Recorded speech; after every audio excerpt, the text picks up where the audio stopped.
वजह से वो सिर्फ आप लोगों के पास ही आता है। बाजारों में रश होता है इसलिए वो वहाँ नहीं आता। ऐसा भी हो सकता है वो पढ़ने आता हो और हम उससे डर के भाग जाते हो। कौन पढ़ने आता हो? Corona virus. जब तक सूरज चांद रहेगा, शफकत तेरा नाम रहेगा, इसके बारे में आप क्या कहना चाहेंगे? कि फिर वो तो भगोड़े ही हैं। और हुकूमत से मैं अपील करता हूँ कि खास करके जो बीए वाले बच्चे हैं ना, 90% हमारे मुआशरे में ये शर्त लगाई जाती है कि बेटा या बेटी जब बीए करेगा तो उसकी शादी की जाएगी। तो ये इस वजह से हुकूमत के सर पर ये जो बोझ जा रहा है, तो हुकूमत से यही अपील है कि खास करके जो बीए वालों के पेपर जल्दी लिए जाए, जो डिग्रीज वाले जो बीए बीएससी वाले उनके पेपर लिए जाए, और ताकि उनकी शादियाँ तो हो जाए ना, मुआशरे में कुछ तो कम बर्डन होना।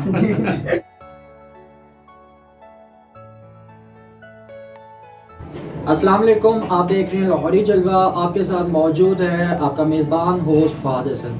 जी तो नाज़रीन, जैसा कि आप लोग जानते हैं कि शफकत महमूद साहब ने ये बयान दिया है। उनका ये कहना है कि 26 नवंबर 2020 से तमाम तालीमी इदारे बंद कर दिए जाएंगे और उसकी जो सी कोरोना की वजह से जो सी ये डेट है बंद करने की, वो 26 नवंबर 2020 से लेकर 24 दिसंबर 2020 तक होगी। फिर उसके बाद 25 दिसंबर से लेकर 10 जनवरी 2021 तक जो सी छुट्टियां होंगी वो मौसम सरदा की छुट्टियां दी जाएगी। जी तो नाज़रीन, इनमें बच्चों का क्या नुकसान होगा, क्या नुकसान नहीं होगा, तो लिहाजा अवान टाउन लाहौर में एक अकेडमी है IBC के नाम से। इनके प्रिंसिपल साहब हमारे साथ मौजूद हैं। इनसे बात करते हैं, इनसे पूछते हैं कि आपको किन मुश्किलात का सामना करना पड़ता है, बच्चों को किन मुश्किलात का सामना करना पड़ता है। पिछले 6 महीने लॉकडाउन हुआ, बच्चों को हिदायत दी गई कि आप ऑनलाइन क्लासेस लें। टीचर से ये पूछते हैं, प्रिंसिपल साहब से ये पूछते हैं कि क्या उन दिनों में ऑनलाइन क्लासेस बच्चों ने अटेम्प्ट की थी या नहीं की, अगर की है तो कितना उनको सबक याद हुआ, क्या हर्ज आ रहा है बच्चों की पढ़ाई में, क्या मसला दरकार इनकी पढ़ाई में आ रहा है, क्या रुकावटें हैं, क्या मसला है, और इनकी जो सी अपील है गवर्नमेंट से। तो लिहाजा इनसे बात करते हैं। जी अस्सलाम वालेकुम जनाब। वालेकुम अस्सलाम। सर क्या नाम है आपका और कहाँ से हैं आप? मेरा नाम प्रोफेसर अली असगर साहब है, तो मैं लाहौर से हूँ बेसिकली, वानली ब्लॉक में। सही हो गया। अच्छा सर, मुझे एक बात बताइएगा सबसे पहले कि ये इदारा आपने कब से खोला हुआ है? सर ये अदारा मैंने 2012 से खोला हुआ है, लेकिन इस तरह के हालात जिस तरह के चल रहे हैं ऐसे कभी भी हमने फेस नहीं किया।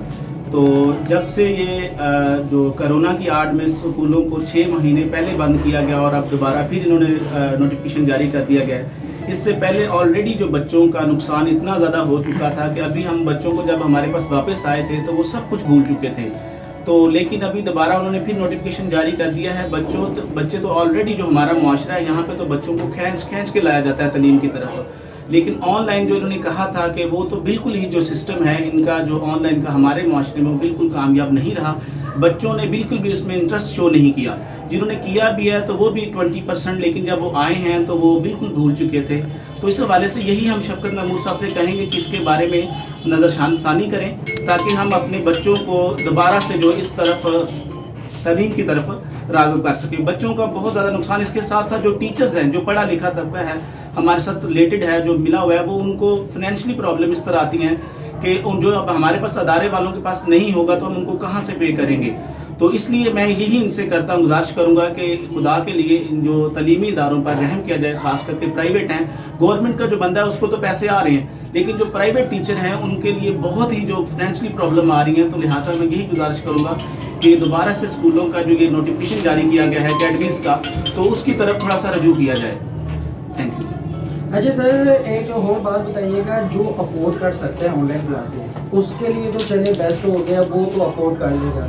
अच्छा सर, जो सर लो तबका है, जिनके घर खाने को रोटी नहीं है, पहनने को कपड़ा नहीं है, वो ऑनलाइन क्लासेस, कंप्यूटर लैपटॉप का खर्चा, नेट का खर्चा, वो कहाँ से अफोर्ड करें? सर इसके बारे में यही है, ये हुकूमत से भी ये बात छुपी नहीं है कि 6 महीने मुसलसल जो लॉकडाउन रहा है हमारे मुल्क में, इस कदर गरीब बंदा 2 वक्त की रोटी भी अपने बच्चों को नहीं खिला रहा। वो कैसे नेट पैकेज करवाएगा और किस तरह अपने बच्चों को एंड्रॉयड फ़ोन लेके देगा, ऑनलाइन करवाएगा। तो मेरे ख्याल में ये जो पॉलिसी है बिल्कुल तलीम दुश्मन पॉलिसी है। इनकी कोई भी जो पॉलिसी जो है ना तलीम के हवाले से, आज देख लें पार्क खुले हुए हैं, मॉल्स खुले हुए हैं, शादी हाल की इजाज़त है, लेकिन सबसे ज़्यादा अगर SOPs को फॉलो किया जा रहा तो वो तलीमी इदारों में था। हर चीज़ हमारे पास वेल है, हम बच्चों को सोशल डिस्टेंस पे बिठा रहे थे, लेकिन फिर भी आज जाके इनका जो सारा जो है ना वो तलीम के बाद उनको बर्बाद करने पे लगा हुए हैं। तो इस हवाले से जो ऑनलाइन का सिस्टम है जो बिल्कुल भी हमारे माशरे में कामयाब नहीं है। अच्छा सर, ये जो सा एग्जाम्स पोस्टपोन कर रहे हैं, उसके बाद बच्चों को ऐसे ही प्रमोट कर रहे हैं विदाउट एग्जाम्स, तो उसके बारे में आप क्या कहेंगे, क्या ये सही है? सर इसके बारे में आप देखें ना कि आपको एक दिन घर में बगैर मेहनत किए या कुछ भी खाना मिल जाता है तो आप दूसरे दिन भी कहते हैं चलो वैसे ही मिल जाए। तो अगर बच्चों को भी ये काम ना करने की जो आदत डाल रहे हैं ना, जो ये पूरी नस्ल को तबाह किया जा रहा है। ये आज नहीं, ये पूरी नस्ल को तबाह करेंगे। जो देखे ना, जो बच्चा हमारा जो सिलेबस है वो अगर फर्स्ट ईयर का नहीं पढ़ा तो सेकंड ईयर की समझ नहीं आती। जब बच्चा सेकंड ईयर में जाके उनके एग्जाम्स लेंगे, उनको बच्चों को समझ बिल्कुल नहीं आई होगी, उसमें बच्चों की सप्लियाँ आएंगी और तलीम की रेशो नीचे आ जाएगी। तो लिहाजा ये जो है बिल्कुल भी जो इन्होंने इम्तिहानात पहले बच्चे को पता होता है कि मैंने टेस्ट देना है, तैयारी करनी है, तो अब उनको नहीं पता होगा टेस्ट, वो बिल्कुल किताब को पीछे फेंक देगा और बैग को जाके घर में फेंक देते थे। तो लेकिन ये है जो एक तालीम का सिलसिला जारी था उसको जारी रहना चाहिए कि गुजारिश यही है कि इनको ऐसी जो चीज़ों से ग्रेस करना चाहिए। सही हो गया। अच्छा सर, एक छोटी सी बात बताइएगा, अब बच्चे एक तरफ खुशी का इजहार कर रहे हैं, दूसरी तरफ तो उनका नुकसान है। अब वो शफकत महमूद साहब की शफकत पे इतना का खुश है ना कि वो कहते हैं कि भाई इनका नाम ही शफकत है तो इन्होंने हम पर शफकत कर दी है, और ये नारे लग रहे हैं कि जी जब तक सूरज चांद रहेगा शफकत साहब का नाम रहेगा। तो इसके बारे में आप क्या कहना चाहेंगे? इसके बारे में मैं यही कहूँगा कि ये एक तनस तो हो सकती है, जो काम ना करने की जो बच्चों में आदत डाली। बच्चा हमेशा ये चाहता है कि वो उसको रिलैक्स रखा जाए, वो कभी भी काम की तरफ नहीं आता। हमारे बच्चे तो बच्चे बड़े जो बड़े मैच्योर लोग हैं उनको भी अगर काम नहीं करना पड़े वो बड़े खुश होते हैं। तो ये बच्चों में तो वो कहते हैं, वो बच्चे ऑलरेडी रिलैक्स चाहते हैं, वो घर में रहेंगे, देखेंगे, क्रिकेट खेलेंगे, बाजारों में जाएंगे, मॉल में जाएंगे और सैर करने निकल जाएंगे। तो बच्चे तो ये चाहते हैं। तो लिहाजा ये जो है मैं इसको तंजिया तौर पर ही कहूँगा कि शफकत महमूद साहब की जो पॉलिसी आई है बिल्कुल भी अच्छी नहीं है। बच्चों को खुश ना करें, वो उस्ताज़ा और जो पढ़े लिखे लोग हैं उनके बारे में सोचें कि किस तरह इस मुल्क को आगे लेके चलना है। इस तरह मुल्क तो नहीं आगे जाएगा, लेकिन उनका नाम तो हो सकता है ऐसे जाहल लोगों में चला जाए कि वो उसके बारे में ये कहते रहें कि बड़ा नाम बड़ी काम है।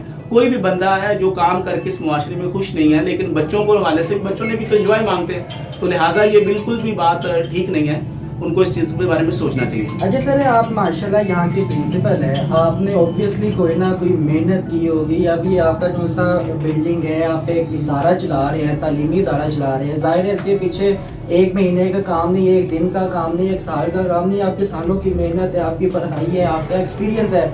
जो एक्सपीरियंस आपने गेन किया है उसके मुताबिक आपने यहाँ पर एक इदारा खोला है। तो सर आजकल के जो बच्चों को देख के जेलसी फील होती है?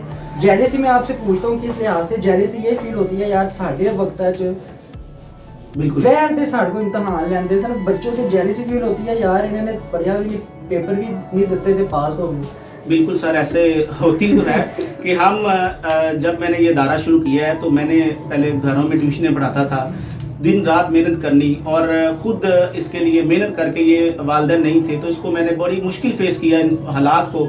और जब रात को 2-2 3-3 बजे तक रात को बैठ के पढ़ना, और आज जब बच्चों को देखा जाता है और वो पढ़ते भी नहीं हैं और पास किए जा रहे हैं, वो वही बात आ जाती ना कि वे तलीम तो आ रही है लेकिन करैक्टर नहीं आ रहा बच्चों में। देख रहे हैं बच्चे पढ़े लिखे बहुत ज़्यादा हो रहे हैं, लेकिन बच्चों को जब ये चीज़ का पता नहीं, जब वो किताब ही नहीं खोलेंगे उसको पास कर दिया जाएगा तो उसको क्या ज़रूरत है वो पढ़ने की भी। सही हो गया। तो ये बिल्कुल भी इस चीज़ के साथ मैं तो एग्री नहीं करता कि ये होना चाहिए, बिल्कुल पास नहीं करने चाहिए था। तो इसके बारे में उनको जो टेस्ट सिस्टम है, जो हमारा पेपरों का जो सिस्टम है उसको कंटिन्यू रखना चाहिए। बच्चों को पता होना चाहिए हमारा टेस्ट होना है, हमारा जो क्या नाम है, हमसे वो पेपर होंगे, एग्जाम्स होंगे, अच्छे बुरे की नताज आएंगे हमारे, वो देखते थे। लेकिन अब वो यही कहते हैं कि शायद ये शफकत साहब रहेंगे तो हमें अगली दफ़ा भी प्रमोट कर दिया जाए। इसी वजह से बच्चे मेहनत नहीं कर रहे। अच्छा सर, एक आखिरी सवाल का जवाब दिया जाए, आखिरी इसके बाद वाइंड अप करते हैं। आखिरी बात मुझे ये बताइएगा, नून लीग आई, नून लीग ने तलबा हजरात को लैपटॉप तकसीम किए, इस हुकूमत ने डिग्रियां तकसीम कर दी, तो उसके बारे में आप क्या कहेंगे? सर इसके बारे में तो यही है ना कि इसके देखे ना कि उन्होंने तो लैपटॉप जो दिए हैं तो वो किसी बेस पर दिए हैं। जो इन्होंने डिग्रियाँ जो तकसीम की वो किस बेस पे दी हैं, वो हमें तो इसमें बिल्कुल समझ नहीं आई कि डिग्रियाँ दी हैं वो किस बेस पे दी हैं। उन्होंने तो देखे ना कि अगर मार्क्स वो इनका GP ज़्यादा है या किसी के मार्क्स अच्छे हैं उनको दिए हैं, हर बंदे को तो नहीं मिले। यहाँ पे जो वक्त ये आ गया तो हर बंदे को डिग्रियाँ मिल रही हैं, 90% लोगों को ऐसे डिग्री मिल रही है। हमारे पास कुछ ऐसे बच्चे होते हैं जब उनका रिजल्ट बड़े खुश थे और हमें बड़ा, हम उनको पढ़ाई की तरफ राग़िब करते थे, तो बात आप कहते हैं सर फर्स्ट ईयर में निकल गए, सेकंड ईयर में निकल जाएंगे, 9th में निकल गए, 10th में, तो मेहनत की तरफ वो बिल्कुल भी नहीं आ रहे। तो लिहाजा यही है कि कुछ ख्याल करना चाहिए तलीम के बारे में। सर ऐसे तो हो सकता है कि कुछ बच्चे रिश्तों की वजह से बैठते हैं हमारे माशरे में, कुछ ऐसे हैं ना कि अगर आप किसी का रिश्ता देखने जाते हो वो कहते हैं कि यार अब जब तक मैट्रिक, जब तक अब जैसे कि ग्रेजुएशन के पेपर नहीं हो रहे, पहले डेट आई पोस्टपोन्ड हो गए, बिल्कुल, फिर दोबारा 26 नवंबर 26 नवंबर या 27 नवंबर की डेट आई, वो भी पोस्टपोन्ड हो गई। अब जिन लड़कों के या लड़कियों की शादी रुकी हुई है, जब तक मुंडा बीए नहीं करेगा, असीरा ब्याह नहीं करना, तो वो बेचारे कहाँ जाए? उनके पेपर गवर्नमेंट ले भी नहीं रही, ना उनकी शादी हो रही है। शादी इसलिए नहीं हो रही कि क्योंकि भाईजान वो बीए नहीं उनका पूरा, और वो बीए होने दे नहीं रही गवर्नमेंट। तो इसके बारे में आप क्या कहेंगे? ये ऐसे ही है कि कुछ और सर्दियाँ भी हैं, तो ऐसे लोगों का ख्याल करना चाहिए। और हुकूमत से मैं अपील करता हूँ कि ख़ास करके जो बीए वाले बच्चे हैं ना, 90% हमारे माशरे में ये शर्त लगाई जाती है कि बेटा या बेटी जब बीए करेगा तो उसकी शादी की जाएगी। तो ये इस वजह से हुकूमत के सर पर ये जो बोझ जा रहा है, तो हुकूमत से यही अपील है कि ख़ास करके जो बीए वालों के पेपर जल्दी लिए जाएँ, जो डिग्रीज़ वाले, जो बीए बीएससी वाले, उनके पेपर लिए जाएँ, और ताकि उनकी शादियाँ तो हो जाए ना, माशरे में कुछ तो कम बटन होना। मैंने तलीम दायरे बंद करके हमारा भी सारा नुकसान ही किया, क्योंकि अगर हम पढ़ेंगे नहीं तो हमारा फ्यूचर भी ब्राइट नहीं होगा। ये हमारे लिए सारा नुकसान ही है। उन्होंने अपनी तरफ शफकत किया, लेकिन हमारे लिए भी नुकसान है। उनको चाहिए कि तलीम धारे खोलेंगे, इस तरह की हम पे शफकत ना करें। इससे अच्छा तो फिर एक तरह की इन्होंने हम पे तोहमत ही लगाई हुई है कि ना पढ़े बच्चे तलीम हासिल ना करे, जाहिल है। तो एक तरह की हम यही अच्छा, तो इसका मतलब आपका कहने का मकसद है कि तमाम तलीमी इदारे खोल दें? जी बिल्कुल खोल देंगे। अगर हम पढ़ेंगे नहीं तो आगे हम करेंगे क्या? ये हमारा पढ़ने का यहाँ हम आते ही इसलिए कि हम। अच्छा, आपका बेटा सैड नाम है ना? जी। अच्छा सैड बेटा, मुझे एक छोटी सी बात बताए, आप हमारी छोटी बहन है, आप मुझे एक छोटी सी बात बताओ बेटा। हम जब हम भी ऑब्वियसली स्कूलों कॉलेजों में पढ़ के हम इस मुकाम पे पहुंचे हैं, तो हर क्लास में ना एक लाइक स्टूडेंट होता है, मोस्टली फीमेल्स होती हैं, जो पूरी क्लास को फंसा देती है। क्या उनमें से तो नहीं गिनी जाती? वो पूरी क्लास को सबक नहीं ना आता होगा, उस बच्ची ने क्या जी मिस आप टेस्ट दें, बस टेस्ट दें, बाकी जो जितने भी स्टूडेंट्स हैं ना उनका चाहे बेड़ा गर्क हुआ हो, और वो स्टूडेंट्स जी 100 में से 100 नंबर लेके साइड पे हो जाती है, बाकी सारा बच्चा क्लास में खड़ा होता है। क्या आप उन स्टूडेंट्स में शुमार तो नहीं होती है? मैं नॉर्मल स्टूडेंट हूँ, लेकिन अगर एक इंसान ने अच्छी तैयारी की, अपने पढ़ा, तो उसको उसका फल मिलना चाहिए। वो चाहता है कि मेरा टीचर टेस्ट ले, मैं अच्छा, तो हमें क्या, कोई अगर किसी ने नहीं पढ़ा तो उसी का नुकसान है हमारा, तो उसमें कोई नुकसान नहीं, हम दानिश वाले टेस्ट देंगे। सही हो। अच्छा, तो आपके मुताबिक शफकत साहब ने जो शफकत की है और जो नारे अवाम लगा रही हैं जी, अवाम का नारा क्या है जी? जब तक सूरज चांद रहेगा शफकत साहब का नाम रहेगा, उसके बारे में आप क्या कहना चाहोगे? यही कहूँगी, जब तो ये जो उन्होंने शेयर कहा है, उन्होंने शायद से अपने खाली है कि सबके स्टूडेंट हैं जिन्होंने ये सब कहा, उन्हें अपनी पढ़ाई की कोई फिक्र नहीं है, ना वो दूसरों के बारे में सोच रहे हैं, वो अपना भी नुकसान करें, हमारा भी नुकसान करें। उनका बहुत ज़्यादा नुकसान हो रहा है, क्योंकि वो कुछ भी अफोर्ड नहीं कर सकते, और वो घर बैठे रहे, कहीं जा भी नहीं सकते, किसी से पढ़ भी नहीं सकते। गरीब लोग हैं, लेकिन वो उनमें बहुत लाइक बहुत अच्छे स्टूडेंट होते हैं, उनमें बहुत टैलेंट होता है, लेकिन वो अपना टैलेंट कैसे जाहिर करें जब आप स्कूल बंद कर देंगे और ऑनलाइन स्टडी वो कर नहीं सकते। इसलिए उनका तो बहुत ज़्यादा नुकसान होगा। हमारे पास तो चलो फिर इंटरनेट होगा, उनका बहुत ज़्यादा नुकसान होगा। इसलिए उन पर भी शफकत करें, हम पे भी शफकत करें, और स्कूल खुले रहने दें। ये तो चले नफ़ा नुकसान, ये तो ज़िंदगी का हिस्सा है। एक ज़रा सी खुशी तो महसूस होती होगी, शुक्र है महीना से टलिया। नहीं, फ़ायदा ही नहीं है महीना टलने का, क्या बात है? स्टडीज़ जब नहीं है तो फिर फ़ायदा क्या है? स्टडीज़ करने के लिए तो हम बाहर निकलते हैं, तो फिर फ़ायदा ही नहीं है, स्टडीज़ ही नहीं है तो इसका मतलब शफकत साहब ने जो भी इकदाम उठाए हैं वो गलत है मेरे ख्याल से तो गलत। अच्छा, ये जो उनसे लोग नारे लगा रहे हैं जब तक सूरज चांद रहेगा शफकत तेरा नाम रहेगा, इसके बारे में आप क्या कहना चाहेंगे? कि फिर वो तो भगोड़े ही हैं।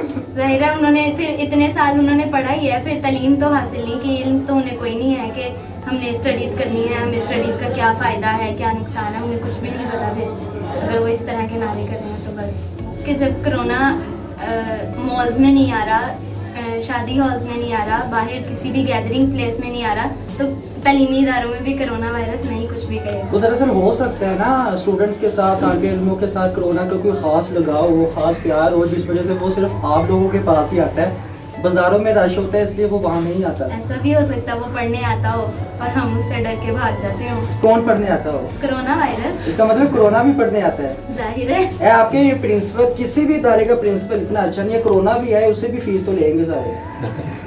वो खुद ही बंद कर देते हैं, उसके आने से स्कूल ही बंद कर देते हैं, कहते हैं हमें इसको अंदर ही नहीं आने देना। अच्छा, सही हो गया कि मैं कोरोना की और प्रिंसिपल की पार्टनरशिप है थोड़ी बहुत।